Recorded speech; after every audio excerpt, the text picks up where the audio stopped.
ইয়াবা এক ধরনের নেশা জাতীয় ট্যাবলেট।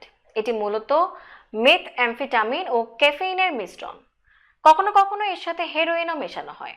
এই মাদকটি থাইল্যান্ডে বেশ জনপ্রিয় এবং পার্শ্ববর্তী দেশ বার্মা থেকে এটি চোরাচালান করা হয়। এছাড়া বাংলাদেশ, কেএসএ, মার্কিন যুক্তরাষ্ট্র সহ পৃথিবীর অনেক দেশেই এই মাদকের বিস্তার ঘটেছে। জেনে রাখা আবশ্যক, এই ট্যাবলেটটি মূলত হিটলারের সময়ে নাৎসি সেনাদের বড়ি হিসেবে সেবন করানো হতো, যেন যুদ্ধ চলাকালীন তারা 24 ঘন্টার অধিক সময়ে জেগে থাকতে পারে। কিন্তু ইদানিং ট্যাবলেটটি মাদকদ্রব্য হিসেবে ব্যবহৃত হচ্ছে। ইয়াবার প্রধান উপাদান মেথঅ্যামফেটামিন ও ক্যাফেইন। এটি উত্তেজক মাদকদ্রব্য। মেথঅ্যামফেটামিন জাতীয় মাদক ডাক্তারের অনুমতিতে এডিএইচডি জাতীয় রোগে কিছু ক্ষেত্রে ওষুধ হিসেবে দেওয়া হতে পারে, তবে ইয়াবা ওষুধ হিসেবে ব্যবহারের মতো বিশুদ্ধও নয় এবং উত্তেজক নেশার ভয়ানক মাত্রা ও স্বাস্থ্যের ক্ষতির জন্য এটি ওষুধ হিসেবে সেবনের উপযুক্ত নয়। ইয়াবা সেবনের সাথে সাথে পুরো শরীরে এবং মস্তিষ্কে রক্ত প্রবাহের মাধ্যমে ইয়াবার রাসায়নিক উপাদান সমূহের প্রভাব অনুভূত হতে থাকে। প্রথম দিকে ইয়াবা যৌন উত্তেজক বড়ি হিসেবে বাজারে পরিচিত ছিল, কিন্তু দীর্ঘদিন সেবনের ফলে যৌন ক্ষমতা হ্রাস পেতে পারে। যুক্তরাজ্যের ড্রাগ ইনফরমেশনের ওয়েবসাইটের তথ্য অনুযায়ী ইয়াবা ট্যাবলেটটি খেলে সাময়িকভাবে উদ্দীপনা বেড়ে যায়, কিন্তু এর পার্শ্ব প্রতিক্রিয়া হেরোইনের চেয়েও ভয়াবহ। নিয়মিত ইয়াবা সেবন করলে মস্তিষ্কে রক্তক্ষরণ, নিদ্রাহীনতা, খিঁচুনি, ক্ষুধামন্দা এবং মস্তিষ্ক বিকৃতি দেখা যেতে পারে। ইয়াবা গ্রহণের ফলে ফুসফুস, বৃক্ক সমস্যা ছাড়াও অনিয়মিত এবং দ্রুতগতির হৃদস্পন্দনের মতো সমস্যা দেখা দিতে পারে। অতিরিক্ত হারে ইয়াবা গ্রহণ হাইপারথাইরয়েডিজম বা উচ্চ শারীরিক তাপমাত্রার কারণ হতে পারে। অভ্যস্ততার পর হঠাৎ ইয়াবার অভাবে সৃষ্টি হয় আত্মহত্যা প্রবণতা এবং হতাশা। দীর্ঘদিন ধরে ইয়াবা খেলে স্মরণ শক্তি কমে যায়, সিদ্ধান্তহীনতা শুরু হয় এবং কারো কারো ক্ষেত্রে সিজোফ্রেনিয়ার লক্ষণ দেখা দেয়। অনেকে পাগল হয়ে যায়, ডিপ্রেশন বা হতাশাজনিত নানা রকম অপরাধ প্রবণতা বৃদ্ধি পায়, এমনকি অনেকে আত্মহত্যাও করে থাকে। এছাড়া হার্টের ভেতরে ইনফেকশন হয়ে বা মস্তিষ্কের রক্তনালীর ছিঁড়েও অনেকে মারা যান। অনেকে রাস্তায় দুর্ঘটনায় পতিত হন।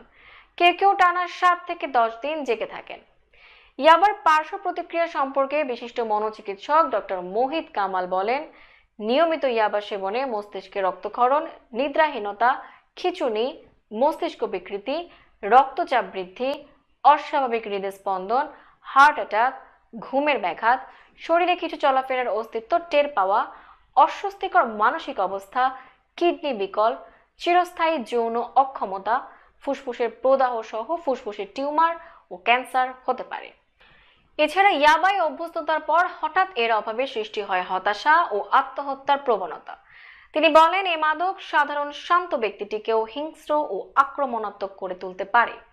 ইয়াবা গ্রহণে হ্যালুসিনেশন ও সিজোফ্রেনিয়ায় আক্রান্ত হওয়াটা খুব স্বাভাবিক ব্যাপার।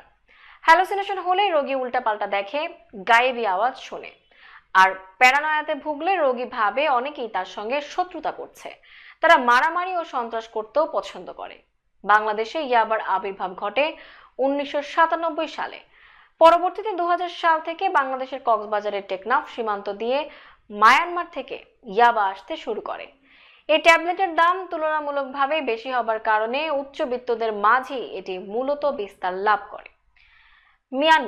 মিয়ানমারে ওয়া এবং কোকাং নামের আদিবাসী সম্প্রদায় মেথামফেটামিন পিল বা ইয়াবা এর সবচেয়ে বড় উৎপাদনকারী। এই দুই গোষ্ঠীর লোকজন পূর্বে আফিম এবং হেরোইন উৎপাদনের সাথে জড়িত ছিল। উল্লেখ্য যে মিয়ানমারে খুব সাধারণ ল্যাবরেটরিতেও মাত্র 20 হংকং সেন্টের বিনিময়ে প্রতিটি ইয়াবা বিল তৈরি করা। 2000 সালে থাইল্যান্ডের সরকার মিয়ানমার সরকারকে সীমান্তে যৌথ টহলের জন্য ব্যাপক চাপ দেয়। মূলত থাইল্যান্ড এবং মিয়ানমারের মধ্যে বিদ্যমান 2400 কিলোমিটার সীমান্ত দিয়ে ইয়াবার ব্যাপক চোরাচালান রোধের জন্য এই চাপ প্রয়োগ করা হয়। থাই সরকার 1970 সালে ইয়াবা ট্যাবলেটকে নিষিদ্ধ ঘোষণা করে। সে সময় এটি সে দেশে পেট্রোল পাম্পে বিক্রি হতো এবং থাই ট্রাক চালকেরা জেগে থাকার জন্য এটা ব্যবহার করত। ইয়াবা সেবী ট্রাক ও